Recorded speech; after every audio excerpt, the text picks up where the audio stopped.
Il est 1h38. Nous allons donc poursuivre au téléphone. Est-ce que c'est pas par hasard mon ami Gary?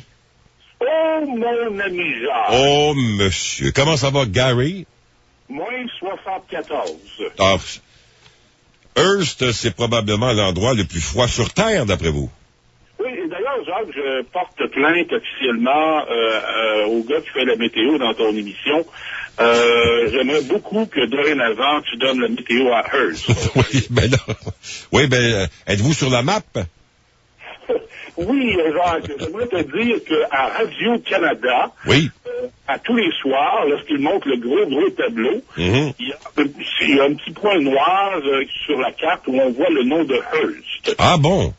Aux nouvelles de Radio-Canada tous les soirs. Alors, je me dis que si Radio-Canada le fait... Oui, mais eux, c'est parce qu'ils ont les moyens. C'est pas notre cas, là.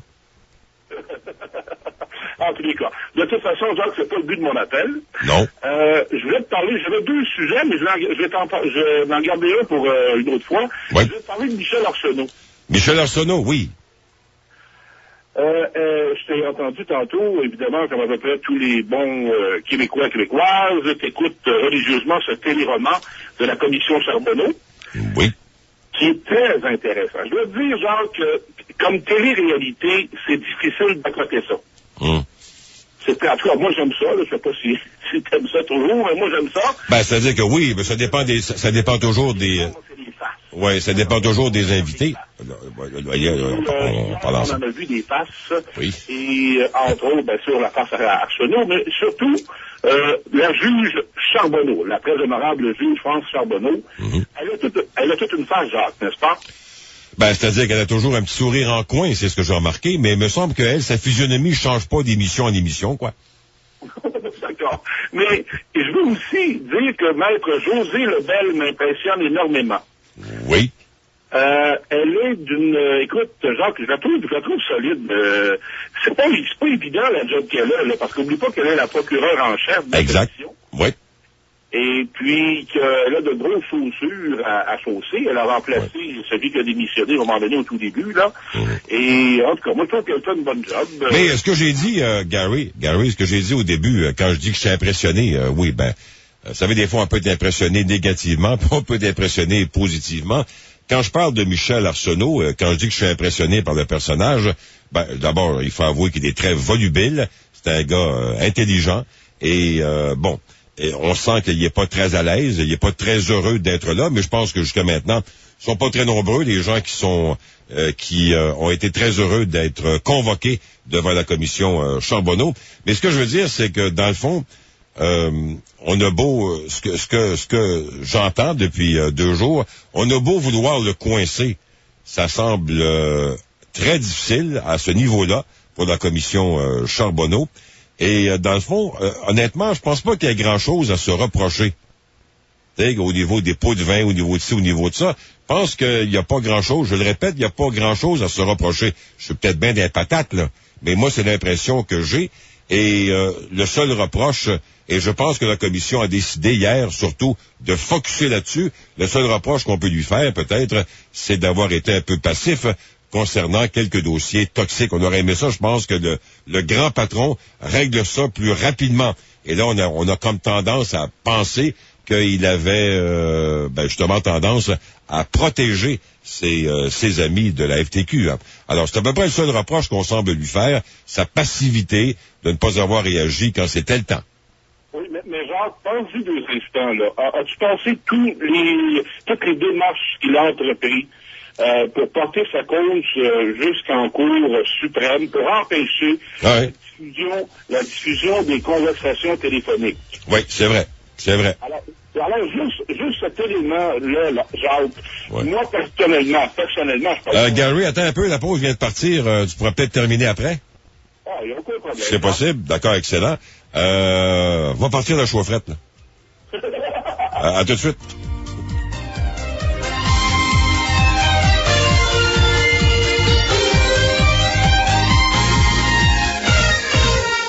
Pour parler en direct à Jacques Fabi. De Montréal. 514-790-0224. Sans frais. 1-800-667-5241. Fabi, la nuit. OK, dis-moi ce que tu cherches. Yaris 2010, 4 portes, automatique. Trouvé. OK, c'est donc Mustang 2010, mauve. Trouvé. Caravane 2008 avec les sièges qui rentrent, là. Trouvé. Ben voyons, comment tu fais? Je te dis pas, écoute la pub à la place. Le FM 93 présente petitesannonces-radio.ca.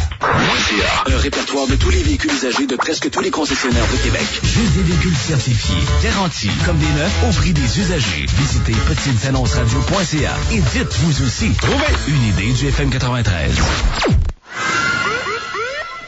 Le petit monsieur marche pas droit. Ouais, ça a étourdi la tornade, hein? On va vous demander de souffler dans la petite paille, juste ici. Ben voyons, Difficulté d'élocution, puis vous conduisiez une chambre à air familiale. Hein? Je suis confus, là. Ben, je vois ça. Si vous reste assez de coordination, je prendrai vos papiers. Autant de plaisir? C'est quasiment illégal. Avec l'étourdissante tornade et plus de 35 glissades au village Vacances Valcartier. Une journée, c'est pas assez. Achetez vos billets en ligne à valcartier.com. Bonjour, ici Sylvain Boudreau, conférencier. Du 17 au 23 février, j'aurai le bonheur de participer au 5e sobrieton de la résidence Le Portail. Vous savez, pour moi, une semaine sans alcool, ça représente pas un grand défi. Mais pour les femmes qui ont des problèmes de dépendance, c'est moins évident. Alors, par solidarité envers les femmes du Portail, on ne boit pas d'alcool et on recueille des dons. Si vous aussi vous souhaitez participer au sobrieton, inscrivez-vous en ligne ou faites un don sur résidenceleportail.com. Merci et bon sobrieton. Vous aimeriez acheter un condo? Et si nous prenions en charge la vente de votre maison pour vous? Profitez de cette offre des condos du Domaine du Ruisseau. Vous offrez un grand condo de qualité à 5 minutes de Québec avec stationnement intérieur, ascenseur et beaucoup d'espace de rangement. Et ce sont eux qui prennent en charge la vente de votre maison. Vous n'aurez pas à vous occuper de ce gros morceau et vous obtiendrez le meilleur prix pour votre maison. Voyez les unités sur domaineduruisseau.com et venez nous voir au 1130 rue des Rigoles à Val-Bélair.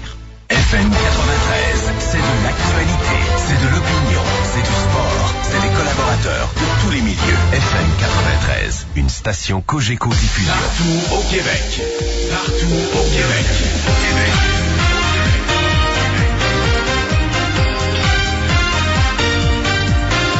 Au réseau Cogeco. Vous écoutez Fabi la nuit.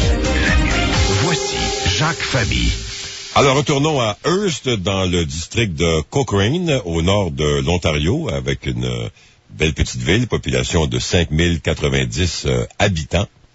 Oui. Et nous allons retrouver notre ami Gary, qui s'est installé à Hearst pour un certain temps.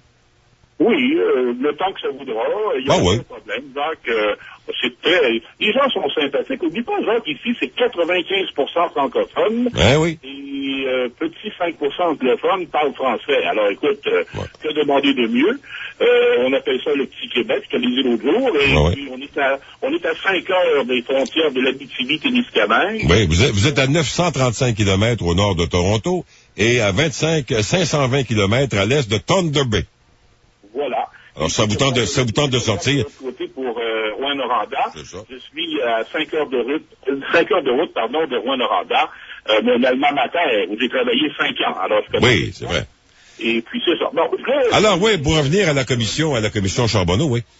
La commission Charbonneau et Michel Arsenault, oui.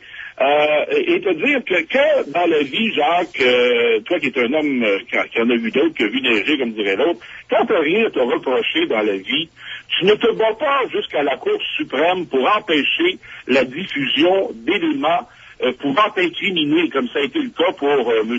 Arsenault dans son dossier. Et on sait, Jacques, qu'il n'y a pas eu gain de cause, et heureusement, la commission Charbonneau peut diffuser, on peut l'entendre. Et c'est quand je te parlais de face tantôt, à chaque fois, remarque, Jacques, à chaque fois qu'on diffuse ces extraits de conversation téléphonique que lui ne voulait pas qu'on entende, regarde de lui la face. Et la face parle beaucoup, énormément. Sans parler, là, sans mentir, je te dis que tout se passe là, moi, en ce qui me concerne, en tout cas, j'adore voir ses réactions. Et il y a de la jasette, tu l'as dit tantôt, il y a de la jasette pas à peu près, le monsieur, là. Ah oui. Et puis, il en a dit des choses sur la mafia, puis il en a dit des choses sur des grands personnages, et en tout cas. Mais ça, Gary, si tu permets, je dis pas qu'il est blanc comme neige, là. Ça, j'en ai aucune idée, on verra. Puis peut-être que la commission Charbonneau a encore, comme on dit, un chat dans son sac. Il n'a pas fini de témoigner, et c'est sûr. Mais moi, je pense que pour lui, évidemment, la FTQ, c'est pas mal toute sa vie. Alors, c'est une question de réputation. Alors, autrement dit, en tant que grand patron de la FTQ, d'entendre des choses comme celle-là, ben, c'est bien évident que ça l'interpelle et ça lui fait pas plaisir. Et en plus, ça concerne les écoutes électroniques, des gens avec qui il travaille depuis plusieurs années. Et là, on le voit, on l'a entendu, des gens qui ont eu tendance à protéger depuis les années 2008-2009 dans certains dossiers toxiques. C'est un peu ça que je veux dire, là. Oui, je comprends, Jacques, puis moi, je suis entièrement d'accord avec ce que tu dis. Et bravo à la Commission, en tous les cas. Ça nous permet de savoir un paquet de choses qu'on n'aurait jamais su dans 100 ans si cette Commission-là n'avait pas vu le jour. Là, d'autres diront, Jacques, que ça va nous coûter un méchant bras. C'est vrai.